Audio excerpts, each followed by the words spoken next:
Segundo Samuel, capítulo 4, versículo 4, diz assim: Jonatas, filho de Saul, tinha um filho aleijado dos pés. Ele tinha 5 anos de idade quando de Jezreel chegaram as notícias da morte de Saul e de Jonatas. Então sua ama o pegou e fugiu. Aconteceu que, apressando-se ela a fugir, ele caiu e ficou manco, ficou coxo. Seu nome era Mefibosete. Repita comigo, Mefibosete. Mefibosete. Pode se assentar. Senhor, nós te louvamos, essa é a tua palavra. Honras e glórias pertencem a ti, Pai. Usa, meu Deus, a minha vida como instrumento neste altar.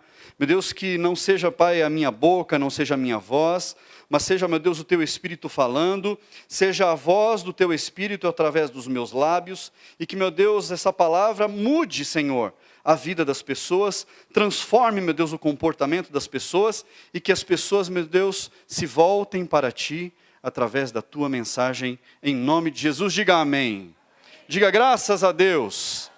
Aleluia. Mefibosete era o nome desse rapaz, dessa criança.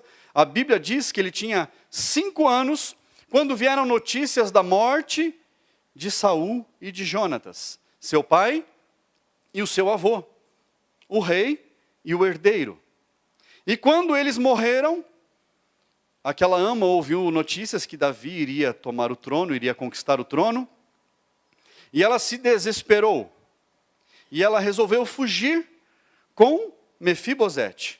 E a palavra diz que na pressa dela fugir, a criança caiu, e ela quebrou os 2 pés, e ela ficou, algumas versões dizem manca, outras versões falam coxo. No começo do texto que nós lemos, fala que a criança era coxa. Ela não poderia andar, ela precisaria de auxílio. Mas o nome Mefibosete tem um significado muito forte. Muito forte. O nome Mefibosete, ele significa vergonha destruidora. Repita comigo, vergonha destruidora. Meu Deus, que vergonha. Que vergonha. Um dia eu passei uma vergonha na minha vida. Eu me lembro, e minha esposa sabe muito bem disso, que num determinado ano da minha vida eu fiquei desempregado, eu tinha os meus negócios, os meus contratos venceram, as empresas que me contratavam, não renovaram o contrato, e num mês eu não tinha emprego, no outro eu não tinha contrato. E eu ganhava muito bem. Então, no período de uns 40, 45 dias, eu fui de muito bem para zero. Estão me entendendo? Eu fui de muito bem para zero. Só que, quem tem cartão de crédito? Cheque especial? A gente tem essas coisas. Elas têm a sua serventia. E eu tinha cartão de crédito, como continuo tendo, cheque especial, mas aquilo estava num nível muito difícil. E quando eu fiquei desempregado e zerado, a conta continuou vindo. Olha que interessante. As contas continuaram vindo. Apesar de não entrar dinheiro na conta, as contas para eu pagar continuaram vindo. Eu achei interessante aquilo porque não fazia muito sentido. Eu não tinha para pagar. E num determinado mês da minha vida, o mês de novembro de 2016. Eu acho que era 2018. Novembro de 2018, novembro de 2016. Eu lembro que eu sempre fiz a minha planilha. Eu sempre controlei muito bem o que eu ganho, o que eu gasto. Apesar do descontrole na época. Eu sabia o que eu ganhava, porque eu precisava do que eu ganhava trazer o dízimo, a minha oferta na igreja. Então eu mantinha controle dos meus ganhos. Quantos estão entendendo? Diga amém.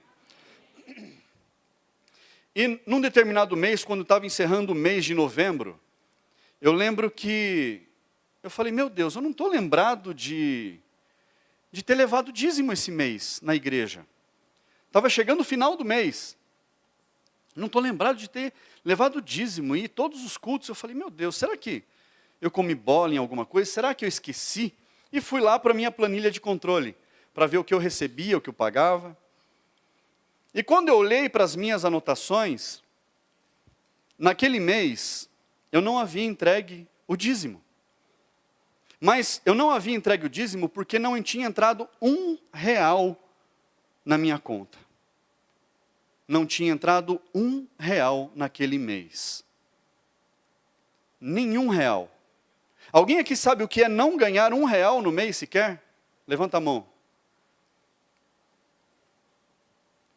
Isso passa. Mas naquele mês, eu lembro que eu peguei o envelope de dízimo e naquele dia eu fui entregar o dízimo lá na frente de 0. Dízimo de 0 é? 0. Nada vez nada. 10% de nada é nada. E eu fui chorando lá na frente. Eu estava envergonhado.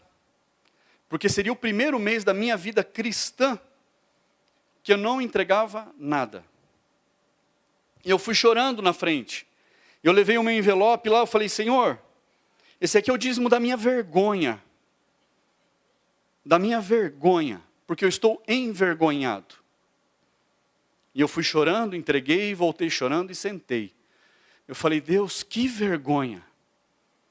Eu trabalhei o mês inteiro, não recebi R$1. Mas eu fui lá, na frente, mesmo envergonhado. Esse moço, essa criança, ela foi batizada com o nome de vergonha destruidora. Vergonha destruidora. Olha que peso isso tem na vida de alguém. Olha que peso isso. Imagina você, alguém chamar você e falar, ô vergonha destruidora. Já imaginou alguém virar para você e te chamar de vergonha? Todos os dias. Imagina aquela ama, aquela cuidadora do vergonha destruidora chamando ele. E ele todos os dias ouvindo isso a respeito dele. Como era a cabeça, como era o coração dessa criança? Como que esse moço cresceu? Como que esse moço viveu? Na vergonha. Eu imagino ele, todos os dias ele deveria temer. Ele deveria ter medo do rei Davi. Eu imagino que todos os dias ele falava assim, eu sou o herdeiro do trono. Eu sou neto do rei. Se o Davi me descobre aqui, a minha vergonha vai ser ainda pior. Eu vou morrer. Imagine você. Você vindo de uma família nobre. Você vindo de alguém que tem respeito. De uma família que é considerada. E a gente está numa cidade relativamente pequena, 35 mil habitantes. Nós saímos há muitos anos atrás de uma cidade com 20 mil habitantes. E a gente brinca que todas as pessoas conhecem todo mundo. É gostoso de você andar na rua e você falar bom dia, boa tarde, boa noite, oi fulano, oi Beltrano. É gostoso, as pessoas se conhecem. E naquele lugar as pessoas conheciam esse moço, Mefibosete, a vergonha. A vergonha. E esse moço ele cresceu envergonhado. A vida toda dele ele cresceu envergonhado. E ele foi colocado num lugar chamado Lodebar. Lodebar, olha que lugar que ele foi. Lodebar significa sem pasto, lugar árido, terra que não dá nada. Eu vejo aqui as terras em volta, as terras são férteis. As terras produzem, elas dão o seu fruto. Tem a colheita abundante. Mas lá era um lugar que não dava nada. Repita comigo, nada de bom saía de lá. Um lugar que a vergonha morava, não produzia nada. Olha que terrível isso. Não assusta você? Uma história dessa na Bíblia, de um rapaz chamado Vergonha, que morava numa terra árida que não dava frutos. A vergonha era muito grande. Mas o que diz a palavra de Deus? Abra comigo lá, 2 Samuel, capítulo 9. 2 Samuel, capítulo 9. A partir do versículo 1.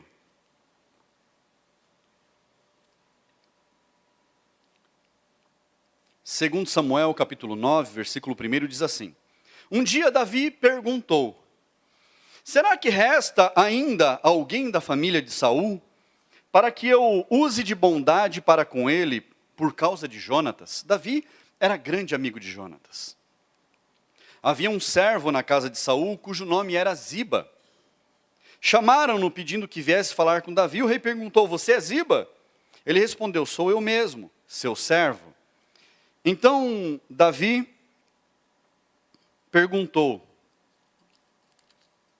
existe mais alguém da família de Saul para que eu use de bondade de Deus para com ele? E Ziba respondeu: ainda existe um filho de Jonatas, aleijado de ambos os pés.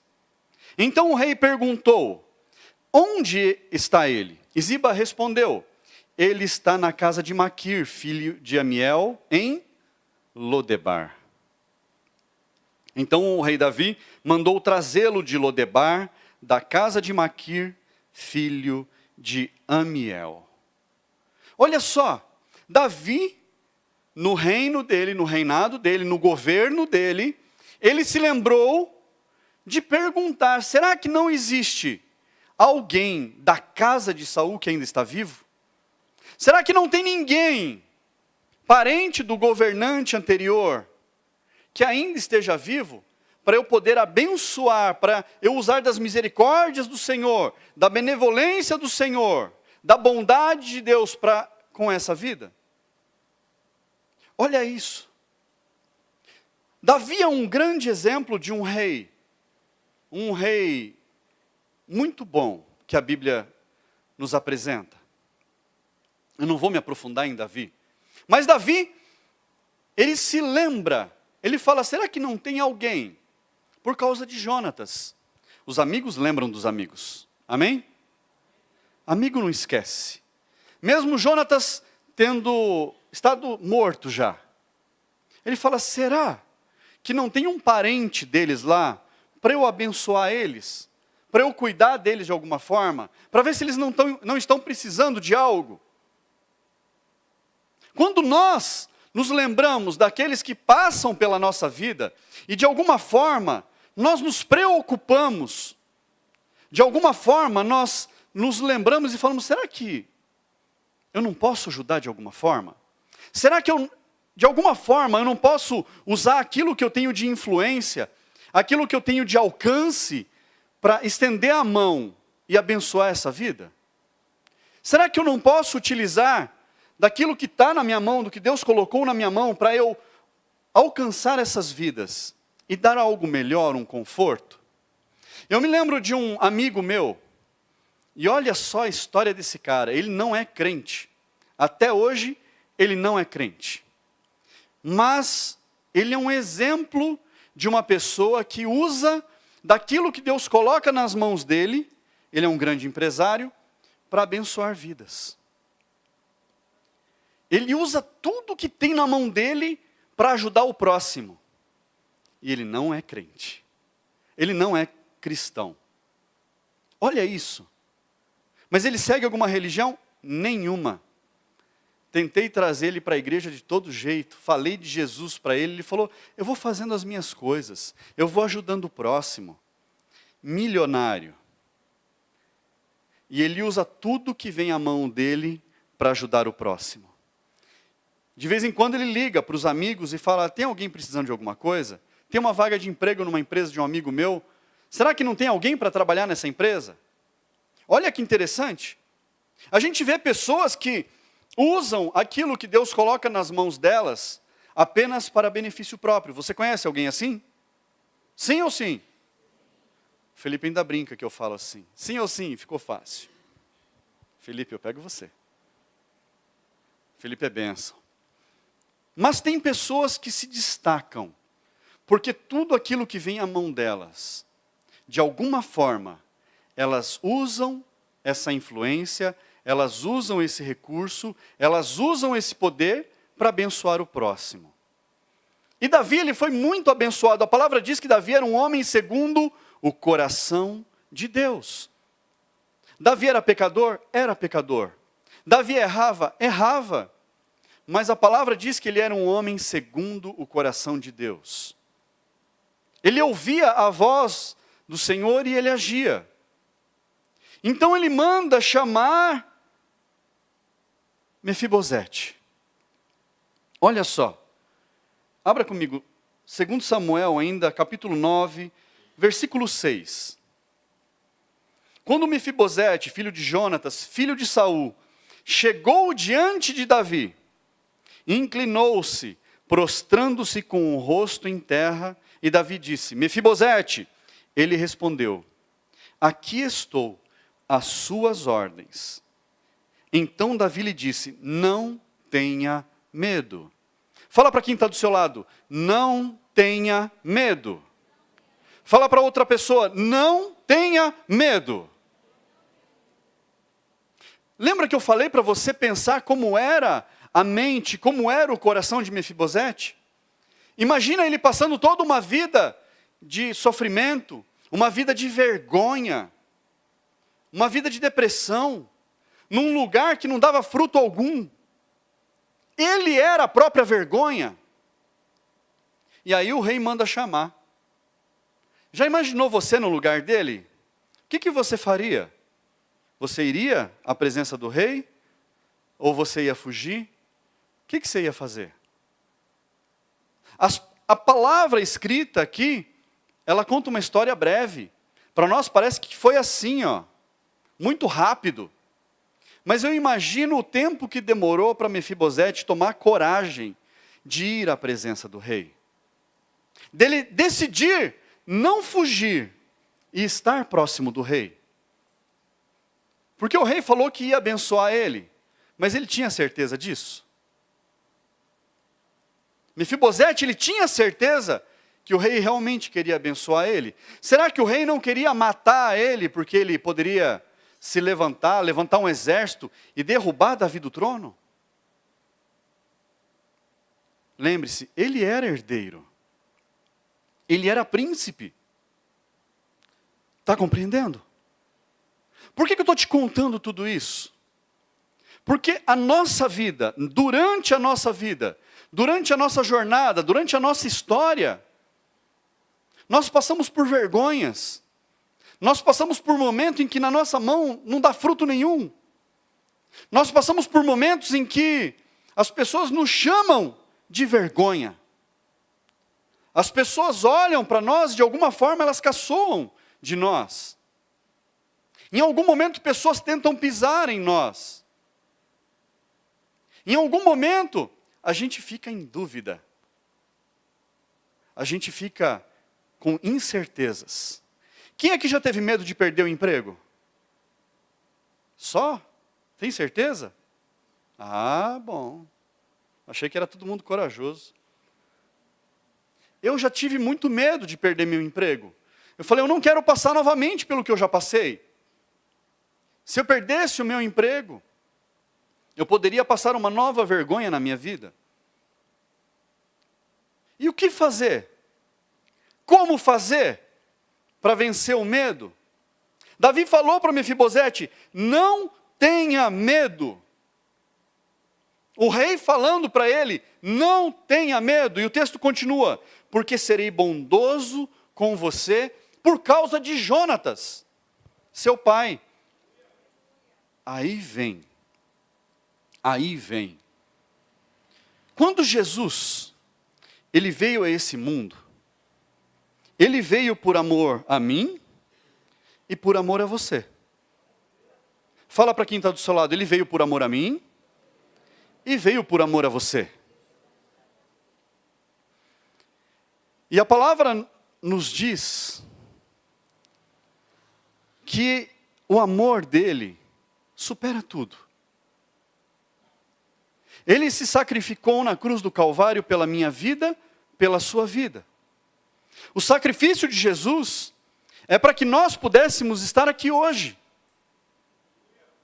O sacrifício dele é para que nós estivéssemos vivos nessa noite. A palavra nos diz que todos nós pecamos e todos carecemos, necessitamos da graça dele. O sangue dele cobre a nossa vida. Nós somos dependentes dele. A vida que nós temos hoje é por causa de Jesus. Se não fosse Jesus, nós não estaríamos aqui. Nós não estaríamos em lugar algum.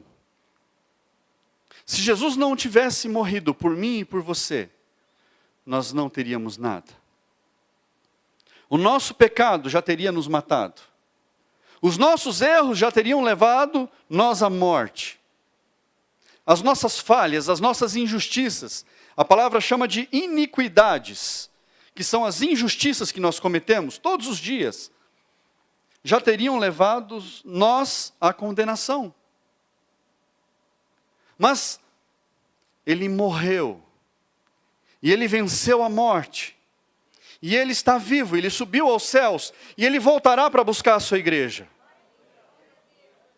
Nós vemos os sinais estão aí, Jesus está às portas, ele está voltando. E por que você precisa saber de tudo isso? O que isso tem a ver com saindo do deserto? Com a morte de Jesus. A morte dele nos deu direitos. Fala assim para mim, fala assim para você, bate a mão no seu peito, fala: a morte dele me deu direitos. Quais são os direitos que você tem com a morte de Jesus? Você tem direito a todos os benefícios da cruz. Você tem direito à salvação. Você tem direito a ser cheio do Espírito Santo. Você tem o direito de ser curado.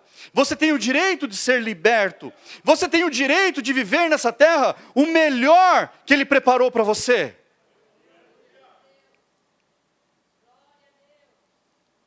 E aí vem. Mefibosete, ele se inclinou ao chão, rosto em terra, posição de humilhação. E ele falou assim: quem é esse seu servo para que o meu senhor tenha olhado para um cão morto como eu? Quem é Jesus para que ele tenha, no tempo dele, olhado lá na frente e ter visto um cão morto como eu?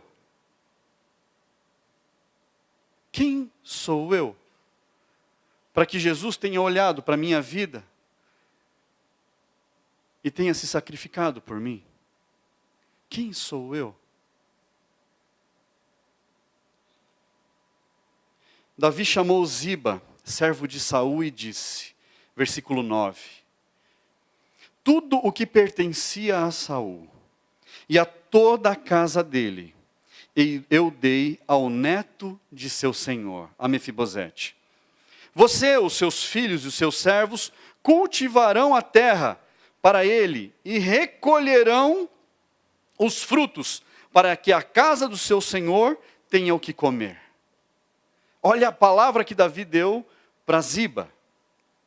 Porém, Mefibosete, neto de seu senhor, sentará sempre à minha mesa para comer. Aquele cão morto, que ele se considerava um cão morto, olha o tamanho da vergonha. Ele achava que ele não merecia nada. Ele achava que ele estava no lugar errado no palácio. Ele achava que ele deveria ter ficado lá em Lodebar, aquela terra árida, lugar de vergonha. Mas Davi chama ele para todos os dias ele se assentar à mesa do rei. Davi restitui para ele toda a herança que havia sido tomada das mãos dele. Davi, o rei, restitui para as mãos dele tudo aquilo que era de direito dele. Você sabe quais são os seus direitos? Você sabe quais são os seus direitos? A palavra, ela nos ensina que quando nós conhecemos a verdade nos liberta. Quando nós conhecemos a palavra de Deus, nós aprendemos aquilo que nós temos direitos. Nós aprendemos aquilo que nós podemos receber através de Jesus. Nós descobrimos que de cão morto, nós podemos nos assentar à mesa do rei. E o que o Senhor tem preparado para você? Nessa noite, o Senhor tem preparado a mesa dele para você se assentar com ele. O Rei dos Reis e Senhor dos Senhores tem te chamado da vergonha, tem te chamado das terras áridas, para você se levantar e você se assentar à mesa dele. Para tudo aquilo que foi retirado da sua vida, para tudo aquilo que foi roubado de você, você seja restituído.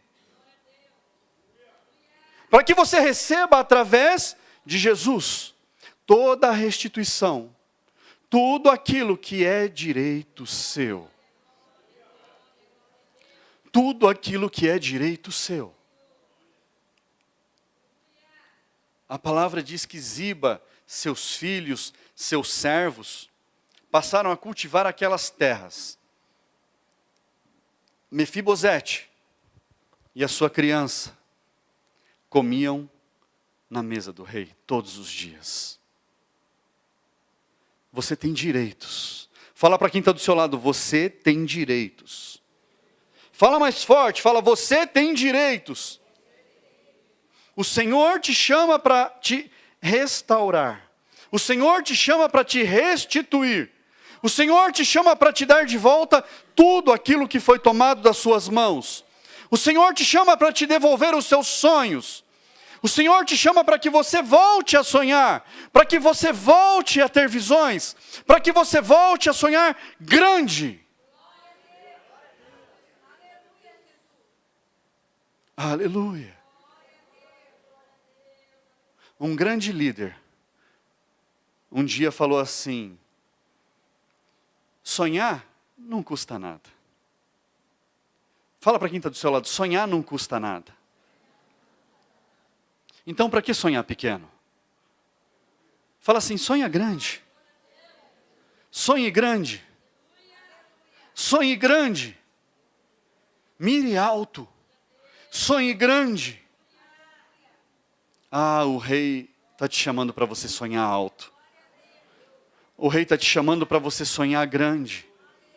O rei está te chamando para você ter aquilo que você nunca imaginou que você teria. Para você alcançar aquilo que você nunca sonhou que você alcançaria. O grupo de louvor já vai se preparando aqui. O Senhor tem te chamado neste lugar, nesta noite, para que você entenda que a sua vida pode ser muito melhor. O Senhor tem te chamado neste lugar, nessa noite, para você saber que a sua casa pode viver muito melhor. Mas o que fazer, pastor? Como fazer, pastor? É simples. Você só precisa declarar que Ele é Senhor da sua vida. Você só precisa declarar, Senhor, eu quero isso para a minha vida, eu quero viver isso. Você precisa declarar que Ele é rei sobre a tua casa, que Ele é rei sobre os seus negócios, que Ele governa tudo aquilo que você tem nas suas mãos, que Ele governa as suas decisões, que Ele governa a tua vida, que Ele é Senhor sobre os seus pensamentos, Ele é Senhor sobre as suas decisões, sobre todos os teus atos, sobre tudo que você vai fazer, Ele é Senhor.